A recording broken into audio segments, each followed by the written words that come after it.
अस्सलाम वालेकुम बच्चों। आज हम बायोलॉजी चैप्टर नंबर 3 का लेक्चर नंबर 2 स्टार्ट करने लगे हैं। चैप्टर नंबर 3 जो है हमारे पास बायोलॉजी का वो है एंजाइम से मुताल्लिक। एंजाइम का इंट्रोडक्शन कल आप लोगों ने पढ़ लिया था कि एंजाइम क्या होते हैं। एंजाइम होते हैं बायो कैटलिस्ट जो कि किसी भी बायोकेमिकल रिएक्शन को स्पीड अप कर देते हैं। आज हम पढ़ेंगे करेक्टरिस्टिक्स ऑफ एंजाइम्स यानी एंजाइम्स की खसूसियात क्या होती हैं। एंजाइम की खसूसियात में सबसे पहले हम देखेंगे स्ट्रक्चर ऑफ एंजाइम। तमाम एंजाइम जो होते हैं वो होते हैं ग्लोब्यूलर प्रोटीन्स। ग्लोब्यूलर प्रोटीन जो होती हैं इनके अंदर प्रोटीन का टर्शरी स्ट्रक्चर बहुत ज़्यादा इंपॉर्टेंट होता है। अब टर्शरी स्ट्रक्चर क्या होता है? प्रोटीन का टर्शरी स्ट्रक्चर ऐसा स्ट्रक्चर होता है जिसमें प्रोटीन की पॉलीपेप्टाइड चेन्स एक दूसरे के ऊपर फोल्ड होके ग्लोब्यूलर शेप इख्तियार कर लेती हैं। ग्लोब्यूलर का मतलब होता है गोल या कर्वी शक्ल, यानी कर्वनुमा शक्ल जो होती है उसे हम क्या कहते हैं? Globular shape. ठीक है, तो स्ट्रक्चर जो प्रोटीन का होता है एंजाइम के अंदर वो होता है ग्लोब्यूलर। तो तमाम एंजाइम क्या होते हैं? Globular proteins. नेक्स्ट हम देखेंगे कि एंजाइम का फंक्शन क्या होता है। तो एंजाइम का फंक्शन ये होता है कि एंजाइम किसी भी बायोकेमिकल रिएक्शन को एक्सेलरेट करते हैं यानी कि स्पीड अप करते हैं। किस तरह से स्पीड अप करते हैं? विदाउट देमसेल्फ बीइंग यूज्ड, आप खुद को यूज किए बगैर, अपने आप को इस्तेमाल किए बगैर, यानी रिएक्शन में एंजाइम इस्तेमाल नहीं होगा बल्कि जैसे ही रिएक्शन एंड होगा तो एंजाइम वापस उसी रिएक्शन को कैटलाइज करने के लिए अवेलेबल होगा। जैसा कि एंजाइम जो है वो देखिए सबस्ट्रेट के साथ जब ऐड होता है तो एंजाइम और सबस्ट्रेट का कॉम्प्लेक्स बनेगा। एंजाइम सबस्ट्रेट कॉम्प्लेक्स के अंदर ही सबस्ट्रेट चेंज होना शुरू हो जाएगा प्रोडक्ट में, तो एंजाइम और प्रोडक्ट का कॉम्प्लेक्स बनेगा और एंड पे क्या होगा? प्रोडक्ट अलहदा हो जाएगी और एंजाइम अलहदा हो जाएगा और एंजाइम वापस जो है वो हमारे पास आ जाएगा ताकि दोबारा से रिएक्शन को स्टार्ट किया जाए यानी कैटलाइज किया जाए। उसके बाद हम देखते हैं इफेक्ट ऑन प्रोडक्ट। तो एंजाइम जो होते हैं उनका प्रोडक्ट की नेचर के ऊपर कोई इफेक्ट नहीं होता। एंजाइम जस्ट रिएक्शन को स्पीड अप करने के लिए यूज होते हैं और प्रोडक्ट के ऊपर उनका कोई असर नहीं होगा। प्रोडक्ट वही होगी जैसा कि सबस्ट्रेट होगा। जैसे कि हमारे पास सबस्ट्रेट अगर स्टार्च है, जैसे अगर फर्ज करें कि हमने रोटी खाई यानी हमारे खाने में जो है वो रोटी थी, तो हमारे एंजाइम जो हैं उसको डाइजेस्ट करेंगे तो जो स्टार्च है वो क्या हो जाएगी? तब्दील हो जाएगी ग्लूकोज के अंदर जो कि इसका जिनसे वो मिलकर बनी थी। एंजाइम सिर्फ और सिर्फ क्या करेंगे? उस स्टार्च को ग्लूकोज में तोड़ने के काम आएंगे। इसी तरह से अगर हमने प्रोटीन खाई यानी अगर हमने गोश्त खाया जो कि प्रोटीन होती है, तो वो प्रोटीन जब टूटेगी तो वो अमाइनो एसिड में तब्दील हो जाएगी और वो तो इस रिएक्शन में जो एंजाइम यूज हो रहे हैं प्रोटीन को अमाइनो एसिड में तब्दील करने के लिए, उन एंजाइम्स का अमाइनो एसिड की नेचर और प्रॉपर्टीज पर कोई फर्क नहीं पड़ेगा बल्कि वो वही अमाइनो एसिड होंगे जो उस प्रोटीन में मौजूद थे। फर्क सिर्फ इतना पड़ा कि ये जो रिएक्शन हो रहा था प्रोटीन से अमाइनो एसिड बनने का, ये रिएक्शन एंजाइम की मौजूदगी में स्पीड अप हो जाएगा यानी कि एक्सेलरेट हो जाएगा। नेक्स्ट हम देखते हैं एफिशिएंसी ऑफ एंजाइम। तो एंजाइम की एफिशिएंसी ये होती है कि वो रिएक्शन जो एंजाइम की मौजूदगी में हो रहे होते हैं या एंजाइम की प्रेजेंस में हो रहे होते हैं, वो reaction millions of the time faster होते हैं उन रिएक्शंस की निस्बत जो कि एंजाइम की मौजूदगी के बगैर हो रहे होते हैं। एक और एफिशिएंसी हम देखते हैं एंजाइम की। एंजाइम की एफिशिएंसी ये है कि एंजाइम की बहुत थोड़ी सी अमाउंट भी होगी तो वो केमिकल रिएक्शन को एक्सेलरेट कर सकती है। यानी कि एंजाइम की ये खूबी है कि उसकी थोड़ी सी अमाउंट एक रिएक्शन को स्पीड अप कर सकती है।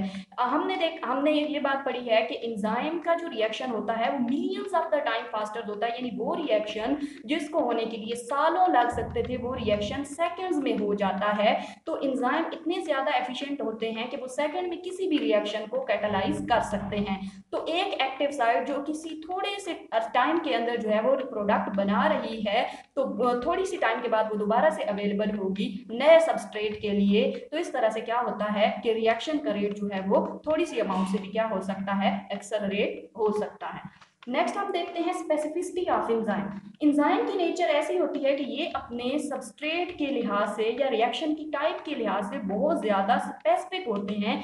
एक स्पेसिफिक एंजाइम एक स्पेसिफिक रिएक्शन को कैटलाइज कर सकता है।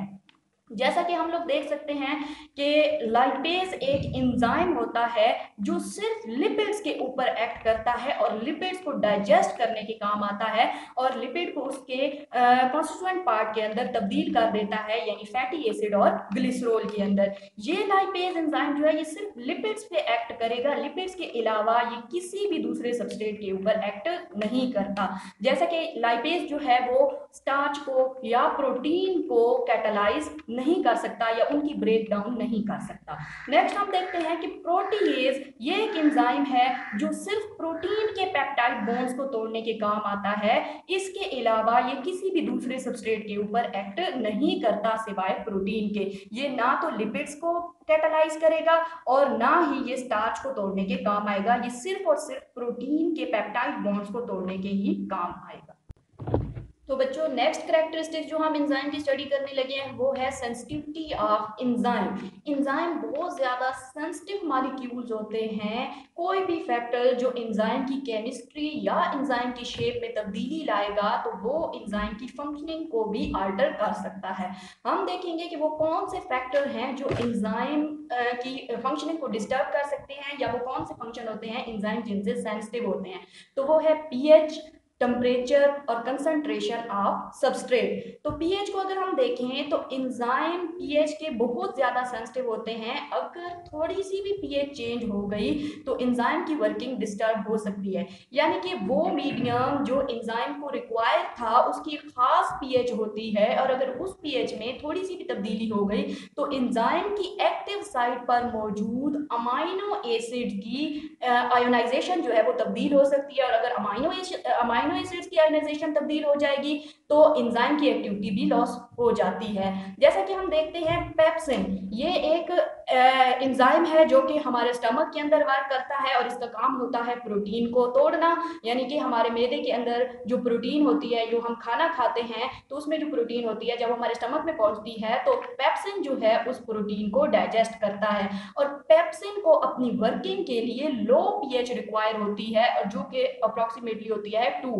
अब अगर इस पीएच में थोड़ी सी भी तब्दीली हो तो पेप्सिन वर्क नहीं करेगा। इसी तरह से ट्रिप्सिन जो है वो हमारी स्मॉल इंटेस्टाइन में प्रोटीन को तोड़ने के काम आता है और ये ट्रिप्सिन जो होता है ये बेसिक मीडियम में काम करता है और इसकी तकरीबन पीएच होती है 8। अब अगर ट्रिप्सिन की हमारी स्मॉल इंटेस्टाइन के अंदर मौजूद पीएच अगर तब्दील हो गई तो फिर ट्रिप्सिन भी जो है वो वर्क नहीं करेगा। नेक्स्ट हम देखते हैं टेम्परेचर का इफेक्ट। हम तमाम एंजाइम जो होते हैं वो टेम्परेचर के भी बहुत ज़्यादा सेंसिटिव होते हैं।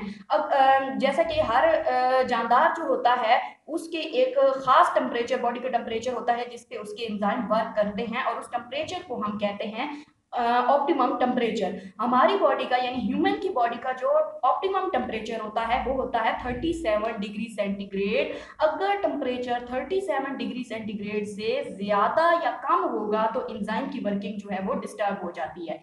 कैसे कि जैसे टेम्परेचर अगर फर्ज करें बढ़ता है तो वैसे ही काइनेटिक एनर्जी बढ़ती है। टेम्परेचर बढ़ने से काइनेटिक एनर्जी बढ़ेगी और मॉलिक्यूल्स की मूवमेंट भी बढ़ती है तो एंजाइम की वर्किंग बढ़ने लगती है। लेकिन एक खास पॉइंट आता है जब बहुत ज़्यादा टेम्परेचर बढ़ जाता है तो एंजाइम के अमाइनो एसिड जो होते हैं उनके एटम्स में वाइब्रेशन स्टार्ट हो जाती है और जब एटम वाइब्रेशन स्टार्ट करेंगे तो एंजाइम का स्ट्रक्चर जो है वो कोलैप्स हो जाएगा और एंजाइम डीनेचर हो जाएंगे। तो नेक्स्ट हम देखते हैं सबस्ट्रेट की कंसंट्रेशन जो होती है वो एंजाइम की वर्किंग पर किस तरह से असरअंदाज होती है। तो इसको हम इस एग्जांपल से समझ सकते हैं कि ये हमारे पास 3 एंजाइम मौजूद हैं। ये एंजाइम है, ये उसकी एक्टिव साइट है और ये एक सबस्ट्रेट है जिसने एंजाइम की एक्टिव साइट के साथ आके बाइंड होना है। तो अगर हमारे पास 3 एंजाइम मौजूद हैं और सबस्ट्रेट एक है तो रिएक्शन रेट जो है वो स्लो होगा। अगर हम एक और सबस्ट्रेट लेके आते हैं यानी 3 एंजाइम हैं और 2 सबस्ट्रेट हैं तो रिएक्शन का रेट इंक्रीज होगा। मजीद एक और सबस्ट्रेट लेके आएंगे तो रिएक्शन का रेट मजीद इंक्रीज होगा और अगर हम एक चौथा सबस्ट्रेट भी लेके आते हैं तो अब इस सबस्ट्रेट के लिए कोई भी एक्टिव साइट नहीं बची और तमाम की तमाम एक्टिव साइट सबस्ट्रेट से ऑक्युपाई हो चुकी हैं। तो इसको हम कहते हैं सैचुरेशन ऑफ एक्टिव साइट्स, यानी मजीद कोई एक्टिव साइट फ्री नहीं है जो सबस्ट्रेट को अपने साथ बाइंड करवा सके। तो इस तरह रिएक्शन का रेट जो है वो कांस्टेंट हो जाएगा कि अगर हमारे पास एंजाइम मौजूद थे और हम सबस्ट्रेट बढ़ा रहे थे तो रिएक्शन का रेट बढ़ता जा रहा था, लेकिन एक पॉइंट ऐसा आता है जिस पे तमाम एक्टिव साइट सबस्ट्रेट से ऑक्युपाई हो जाती हैं, तो मजीद सबस्ट्रेट बढ़ाने से रिएक्शन के रेट पर कोई फर्क नहीं पड़ेगा।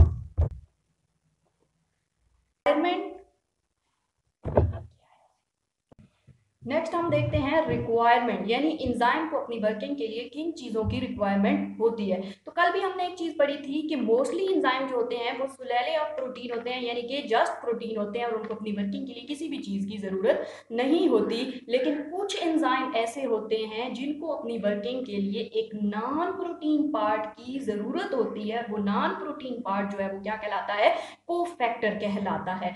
कोफैक्टर जो है वो एंजाइम को एक्टिव कर देता है ताकि एंजाइम अपनी एक्टिव फॉर्म में आए और अपनी प्रॉपर फंक्शनिंग कर सके। नेक्स्ट हमारे पास एक और क्वेश्चन आ सकता है, how enzyme speed up a chemical reaction, यानी एंजाइम किसी भी केमिकल रिएक्शन की रफ्तार को कैसे तेज कर सकते हैं।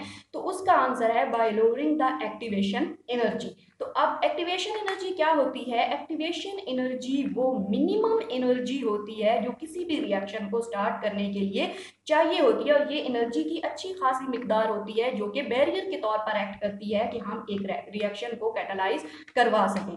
तो यहाँ पे आप देखें कि ये एनर्जी की बढ़ती हुई मिकदार है और एक रिएक्टेंट को प्रोडक्ट में तब्दील करने के लिए हमें बहुत ज़्यादा एनर्जी चाहिए, तब ये रिएक्टेंट जो है वो प्रोडक्ट में तब्दील होंगे। लेकिन जब एंजाइम आएंगे तो एंजाइम इसी एनर्जी को कम करके हमारे रिएक्टेंट को प्रोडक्ट में तब्दील कर देंगे, यानी हमारी एनर्जी की जो ज़रूरत थी वो क्या थी, यहाँ से यहाँ यानी कि कम हो गई है। तो अब एंजाइम एक्टिवेशन एनर्जी को कैसे कम करते हैं, तो एंजाइम जो है वो सबस्ट्रेट की शेप को चेंज कर सकते हैं कि हमारे रिएक्टेंट की शेप थोड़ी मुख्तलिफ थी और प्रोडक्ट की शेप मुख्तलिफ थी, तो उस रिएक्टेंट को की शेप को प्रोडक्ट की शेप में लाने के लिए अच्छी खासी मिकदार जो है वो एनर्जी की चाहिए थी। लेकिन एंजाइम जो है उस एनर्जी की ज़रूरत को कम कर देंगे और आसानी से रिएक्टेंट की जो शेप है उसको चेंज करके प्रोडक्ट की शेप में तब्दील कर देंगे। इसी तरह से एंजाइम क्या करते हैं कि वो सबस्ट्रेट को करेक्ट ओरिएंटेशन में लेके आते हैं ताकि सबस्ट्रेट जो है वो प्रोडक्ट में तब्दील हो जाए। तो इस तरह से उस काम के लिए जो हमें एनर्जी चाहिए थी सबस्ट्रेट को करेक्ट ओरिएंटेशन में लाने के लिए, तो वो एनर्जी की हमें अब ज़रूरत नहीं रहेगी क्योंकि हमारा काम एंजाइम ने आसान कर दिया है। तो बच्चों यहीं तक हमारा आज का लेक्चर था। नेक्स्ट हम पढ़ेंगे मैकेनिज्म ऑफ एंजाइम एक्शन।